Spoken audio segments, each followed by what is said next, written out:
5 മാസം ഗർഭിണിയായ സ്ത്രീയെ കൂട്ടബലാത്സംഗം ചെയ്യുന്നു. അവരുടെ 3 വയസ്സുള്ള കുട്ടിയെ തറയിലിടിച്ച് കൊലപ്പെടുത്തുന്നു. കൂടെയുള്ള സ്ത്രീകളെ ബലാത്സംഗം ചെയ്യുന്നു, കൊന്നുകളയുന്നു.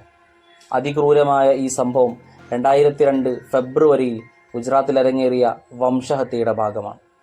എമ്പുരാൻ സിനിമയുടെ റിലീസിങ്ങോടുകൂടി ചർച്ചയിലേക്ക് വന്ന ഗുജറാത്ത് കലാപവും ഗോദ്ര തീവപ്പും നാം ഒന്ന് ഇഴകീറി പരിശോധിക്കുകയാണ് ഇവിടെ. 2002 ഫെബ്രുവരി 27 ഗോദ്രയിലെ തീവപ്പ് സംഭവിക്കുന്നത്.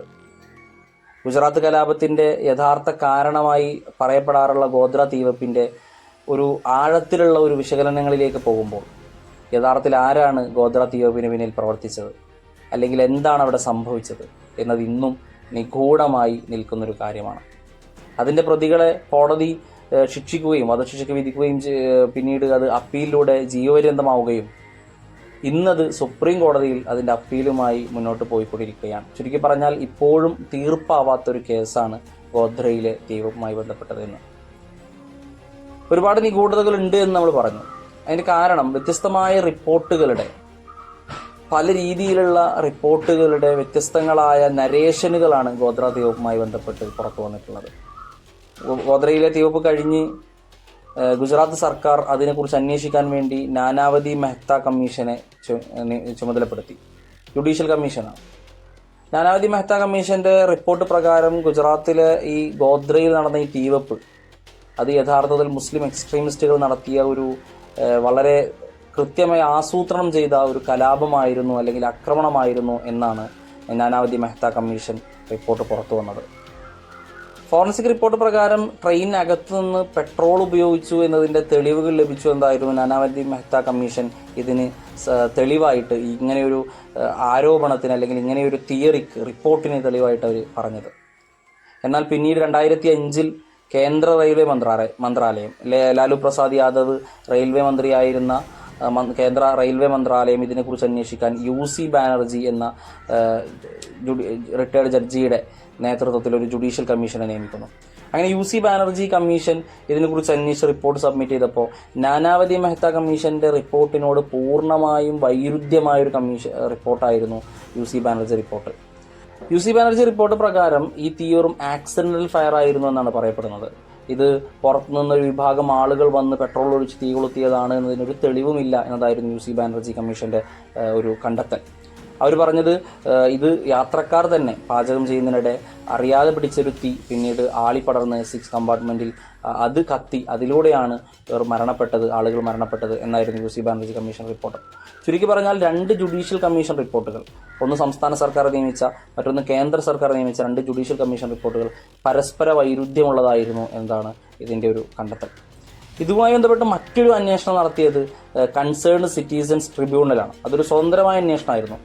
മുൻ സുപ്രീം കോടതി ജസ്റ്റിസ് ആയിരുന്ന ജസ്റ്റിസ് VR കൃഷ്ണയ്യരുടെ നേതൃത്വത്തിൽ കൺസേൺഡ് സിറ്റിസൺസ് ട്രിബ്യൂണൽ ഇതിനെക്കുറിച്ചൊരു സ്വതന്ത്രമായ അന്വേഷണം നടത്തി. അവർ ഗോദ്രയിലെ ഈ സംഭവസ്ഥലം വന്ന് സന്ദർശിക്കുകയും അതിനെക്കുറിച്ച് റിപ്പോർട്ട് തയ്യാറാക്കുകയും ചെയ്തു.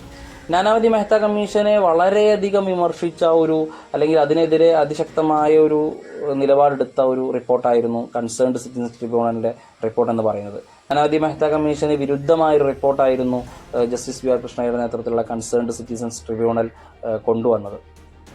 ഇവർ പറഞ്ഞത് ഈ ഒരു സ്ഥലം എന്ന് പറയുന്നത്, ഈ ട്രെയിൻ നിർത്തിയ സ്ഥലം എന്ന് പറയുന്നത് നിരപ്പിൽ നിന്നും 12-15 അടി ഉയരത്തിലുള്ള ഒരു ബണ്ടിലാണ് ഈ റെയിൽവേ ട്രാക്ക് നിൽക്കുന്നതെന്നാണ്. അതുകൊണ്ട് തന്നെ ആളുകൾക്ക് അവിടെ ഒരുമിച്ച് കൂടാനും അതുപോലെ തന്നെ പെട്രോൾ കുപ്പികൾ ഈ കമ്പാർട്ട്മെന്റിനകത്തേക്ക് വലിച്ചെറിയാനുള്ളൊരു സാഹചര്യം അവിടെ ഇല്ല എന്ന് ജസ്റ്റിസ് VR കൃഷ്ണയ്യരുടെ ഈ ഒരു റിപ്പോർട്ട്, അദ്ദേഹം നേതൃത്വം നൽകിയ കൺസേൺഡ് സിറ്റിസൺസ് ട്രിബ്യൂണലിന്റെ റിപ്പോർട്ടിലൂടെ അവർ കണ്ടെത്തി. മാത്രമല്ല ഇത്രയും ആളുകൾ, 1000-ഓളം ആളുകൾ ചുറ്റും കൂടി ആക്രമിച്ചു എന്നായിരുന്നു നാനാവതി മെഹ്ത്ത കമ്മീഷൻ റിപ്പോർട്ട്. എന്നാൽ അത്രയും ആളുകൾ അവിടെ ഒരുമിച്ച് കൂടാനുള്ള ഒരു സാഹചര്യം, ട്രെയിനിന് ചുറ്റും കൂടാനുള്ള ഒരു സാഹചര്യം ഒന്നും അവിടെ ഇല്ല എന്ന് ജസ്റ്റിസ് VR കൃഷ്ണയ്യരുടെ ഈ കൺസേൺഡ് സിറ്റിസൺസ് ട്രിബ്യൂണൽ സ്വതന്ത്രമായ അന്വേഷണത്തിലൂടെ പുറത്തു കൊണ്ടുവന്നു. മാത്രമല്ല ഫോറൻസിക് റിപ്പോർട്ട് പ്രകാരം പെട്രോളിന്റെ സാന്നിധ്യം ഈ കമ്പാർട്ട്മെന്റിൽ ഉണ്ടായിരുന്നു എന്ന് പറയുമ്പോഴും അത് തീ പിടിച്ചത് അകത്തുനിന്ന് തന്നെയാണ് എന്നായിരുന്നു ഫോറൻസിക് റിപ്പോർട്ട് പറഞ്ഞത്. ചുരുക്കി പറഞ്ഞാൽ നാനാവതി മെഹ്ത്ത കമ്മീഷന്റെ റിപ്പോർട്ടിനോട് വിരുദ്ധമായ ഒരു റിപ്പോർട്ടാണ് ഫോറൻസിക് റിപ്പോർട്ടിൽ നിന്ന്, അതുപോലെ തന്നെ UC ബാനർജി കമ്മീഷൻ റിപ്പോർട്ട്, അതുപോലെ തന്നെ കൺസേൺഡ് സിറ്റിസൺസ് ട്രിബ്യൂണലിന്റെ കണ്ടെത്തലുകൾ. ഇങ്ങനെയുള്ള ഒരുപാട് വൈരുദ്ധ്യങ്ങൾ ഈ ഒരു അന്വേഷണത്തിലുണ്ടായിരുന്നു എന്നത് ഗോത്ര ഈ തീവെപ്പ് കേസ് നിഗൂഢമായി തുടരാനുള്ള ഒരു കാരണമായി മാറുകയാണ്. മറ്റൊരു ഇതിൻ്റെ നിഗൂഢതയ്ക്കുള്ള ഒരു കാരണം എന്ന് പറയുന്നത് CCTV ഫൂട്ടേജുകൾ ഇല്ല എന്നുള്ളതാണ്. ഈ ഒരു കേസിൽ CCTV ഫൂട്ടേജുകളൊന്നും ലഭ്യമായിരുന്നില്ല. ഫോറൻസിക് റിപ്പോർട്ടുകളുടെ അഭാവമുണ്ടായിരുന്നു, മറ്റു തെളിവുകളുടെ അഭാവം ഉണ്ടായിരുന്നു. അങ്ങനെ ചുരുക്കി പറഞ്ഞാൽ വളരെ നിഗൂഢമായി കൃത്യമായൊരു തീർപ്പിലെത്താൻ കഴിയാത്തൊരു കേസായി ഗോത്ര തീവെപ്പ് കേസ് മാറി എന്നുള്ളതാണ്. പക്ഷെ അതിൻ്റെ പ്രതികളെ പിടിച്ചു, അതിനെക്കുറിച്ച് അന്വേഷണം നടത്തി, FIR ഇട്ടു. കോടതി, സ്പെഷ്യൽ കോടതി അവർക്ക് വധശിക്ഷ വിധിച്ചു. പിന്നീട് അപ്പീൽ പോയത് ജീവപര്യന്തമായി. ഇപ്പോഴും അതിൻ്റെ അപ്പീലുമായി മുന്നോട്ട് പോയിക്കൊണ്ടിരിക്കുന്നത്. കോടതി പോലും ഇത് പൂർണ്ണമായും തീർപ്പ് കൽപ്പിച്ചിട്ടില്ല എന്നുള്ളതിന് തെളിവാണ്. ചുരുക്കി പറഞ്ഞാൽ ആരാണിത് ചെയ്തത്, അല്ലെങ്കിൽ എന്താണ് ഇതിൻ്റെ പിന്നിലുള്ള മോട്ടീവ്, ആരാണ് ഇതിന് പിന്നിൽ പ്രവർത്തിച്ചത് എന്നുള്ളത് ഇപ്പോഴും കൃത്യമായി നമുക്ക് പറയാനുള്ള ഒരു രീതിയിലേക്ക് എത്തിയിട്ടില്ല എന്ന് തന്നെയാണ്. പക്ഷേ കോടതി റിപ്പോർട്ട് പ്രകാരം, അല്ലെങ്കിൽ കോടതിയുടെ ഉത്തരവ് പ്രകാരം അതിന് പിന്നിൽ ഒരു മുസ്ലിം വിഭാഗത്തിൽപ്പെട്ട ഒരു വിഭാഗം ആളുകൾ അതിൻ്റെ പ്രതികളാക്കി ചേർക്കപ്പെട്ടിട്ടുണ്ട് എന്നുള്ളതുമാണ്. ഇനി ഈ ഗോത്ര തീവെപ്പായിരുന്നു യഥാർത്ഥത്തിൽ ഗുജറാത്ത് കലാപത്തിന് ഒരു കാരണമായി തീർന്നത്. ഗോത്ര തീവെപ്പിനെയാണ് പിന്നീട് ഗുജറാത്ത് കലാപത്തിൻ്റെ കാരണമായിട്ട് എണ്ണുന്നത്. ഗുജറാത്തിൽ നടന്ന അതിക്രൂരമായ വംശഹത്യയുടെ ഒക്കെ അടിസ്ഥാന കാരണം ഗോത്രയായിരുന്നു എന്ന് പറയാറുണ്ട്. മുൻ പ്രധാനമന്ത്രി അന്നത്തെ പ്രധാനമന്ത്രിയൊക്കെ പറഞ്ഞതുപോലെ ഗോത്ര ഇല്ലായിരുന്നുവെങ്കിൽ ഗുജറാത്ത് ഉണ്ടാവുമായിരുന്നില്ല എന്നൊക്കെ അവർ പറഞ്ഞു വെക്കുന്നുണ്ട്. ശരിക്കും പറഞ്ഞാൽ ഗോത്രയുടെ ഈ സംഭവത്തിന് ശേഷം ഗുജറാത്തിലുണ്ടായ കലാപങ്ങളുടെ ഒരു ഇതിനെക്കുറിച്ച് നമ്മൾ പരിശോധിക്കുമ്പോൾ, ഈ ഗോത്രയിൽ തീവെപ്പ് കഴിഞ്ഞ് ആ മൃതദേഹങ്ങളൊക്കെ കൈമാറേണ്ടത് ബന്ധുക്കൾക്കായിരുന്നെങ്കിലും ഗവൺമെൻറ് അതിനെ കൈമാറിയത് തീവ്ര ഹിന്ദുത്വ സംഘടനകൾക്കായിരുന്നു. അവരതും വെച്ച് ഗോത്രയിലെ നഗരങ്ങളിലൂടെ പ്രദർശനം നടത്തി, റാലി നടത്തി. പിന്നീട് അതിൻ്റെ ഒരു കലാപത്തിന് ആഹ്വാനം ചെയ്തു. ഗുജറാത്തിലൊരു വലിയ കലാപമായിട്ടത് മാറുകയും വലിയ വംശഹത്യകൾ നരോദ പാഠ്യയിലും ഗുൽബർഗ മുസ്ലിം സൊസൈറ്റിയിലൊക്കെ വലിയ വംശഹത്യകളൊക്കെ അരങ്ങേറുകയും ചെയ്തു എന്നുള്ളതാണ്. ഇനി ഈ കലാപത്തിന് എത്രമാത്രം അതിൻ്റെ പിന്നിൽ ആരൊക്കെ ഉണ്ടായിരുന്നു എന്നുള്ളത്, അല്ലെങ്കിൽ ഇതൊരു ഗവൺമെൻറ് സ്പോൺസേഡ് കലാപമായിരുന്നു എന്നുള്ള ആരോപണങ്ങളും ഇതിന് പിന്നിൽ അതിശക്തമായി നിലനിൽക്കുന്നുണ്ട്. പ്രധാനമായും ആരോപണം ഉന്നയിച്ചത് അന്നത്തെ പോലീസ് മേധാവി തന്നെയാണ്. അന്നത്തെ പോലീസ് മേധാവിയായ RB ശ്രീകുമാർ, അദ്ദേഹം ഗുജറാത്തിൻ്റെ പോലീസ് മേധാവിയായിരുന്ന DGP ആയിരുന്ന RB ശ്രീകുമാർ. അതുപോലെ തന്നെ IPS തലത്തിൽ വളരെ വലിയൊരു ഉദ്യോഗസ്ഥനായിരുന്ന സഞ്ജീവ് ഭട്ട്. ഇവർ രണ്ടുപേരും അന്നത്തെ ഗവൺമെൻറ്റിന് ഈ ഒരു കലാപത്തിൽ വലിയ പങ്കുണ്ടായിരുന്നു എന്ന് വെളിപ്പെടുത്തുന്നുണ്ട്. സഞ്ജീവ് ഭട്ട് IPS പറയുന്നത് അതിന് മുന്നോടിയായി മുഖ്യമന്ത്രി അദ്ദേഹത്തിൻ്റെ വസതിയിൽ ഒരു സ്പെഷ്യൽ മീറ്റിംഗ് വിളിച്ചു, പോലീസ് ഉന്നത ഉദ്യോഗസ്ഥരുടെ മീറ്റിംഗ് വിളിച്ചു. അതിൽ പോലീസുകാരെല്ലാം നിഷ്ക്രിയരായിരിക്കണം, ഈ കലാപത്തിൽ ഇടപെടരുത് എന്നുള്ളൊരു നിർദ്ദേശം കൊടുത്തു എന്ന് സഞ്ജീവ് ഭട്ട് IPS പിന്നീട് വെളിപ്പെടുത്തുകയുണ്ടായി. അതിൻ്റെ പേരിൽ അദ്ദേഹത്തിന് നിരന്തരമായ പീഡനങ്ങൾ ഏറ്റുവാങ്ങേണ്ടി വന്നു. പല കേസുകളിലും അദ്ദേഹം അകത്തായി. ഇപ്പോഴും അദ്ദേഹം ജയിൽ കഴിച്ചു കൂട്ടേണ്ടി വരികയാണ് ഇത്തരം സത്യങ്ങൾ പുറത്ത് വിളിച്ചു പറഞ്ഞതിൻ്റെ പേരിൽ. അതുപോലെ തന്നെയാണ് ഗുജറാത്തിലെ അന്നത്തെ DGP ആയിരുന്ന RB ശ്രീകുമാർ. അദ്ദേഹവും ഈ പറഞ്ഞ പോലെ പല കേസുകളുടെയും ഭാഗമായി പല കേസുകളിലും പ്രതി ചേർക്കപ്പെട്ടു എന്നതും ഒരു യാഥാർത്ഥ്യമാണ് എന്നുള്ളതാണ്.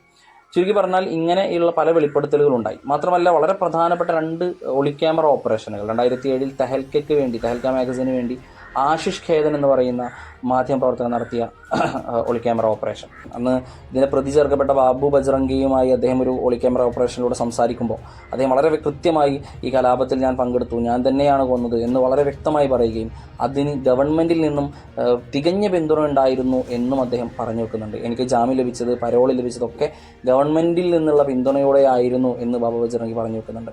2010 മറ്റൊരു ഒളിക്യാമറ ഓപ്പറേഷൻ വളരെ പ്രസിദ്ധയായ റാണ അയ്യൂബ്, മാധ്യമപ്രവർത്തകയായ റാണ അയ്യൂബ്, അവർ ഇതുപോലെ ഒരു ഒളിക്യാമറ ഓപ്പറേഷൻ നടത്തുകയും ഇത്തരത്തിൽ ഗവൺമെൻറ്റിൻ്റെ പങ്കാളിത്തം, പോലീസുകാരുടെ പങ്കാളിത്തം, രാഷ്ട്രീയക്കാരുടെ പങ്കാളിത്തമൊക്കെ ഉറപ്പുവരുന്ന ഒരുപാട് തെളിവുകൾ അതിലൂടെ പുറത്തു കൊണ്ടുവരികയും ചെയ്തു. പിന്നീട് അത് പലരും പ്രസിദ്ധീകരിക്കാൻ തയ്യാറാവാതിരുന്നപ്പോൾ അവസാനം അദ്ദേഹം റാണ അയ്യൂബ് ഗുജറാത്ത് ഫയൽസ് എന്ന പേരിൽ ഒരു പുസ്തകമായിട്ട് അതിനെ പ്രസിദ്ധീകരിച്ചു എന്നുള്ളതാണ്.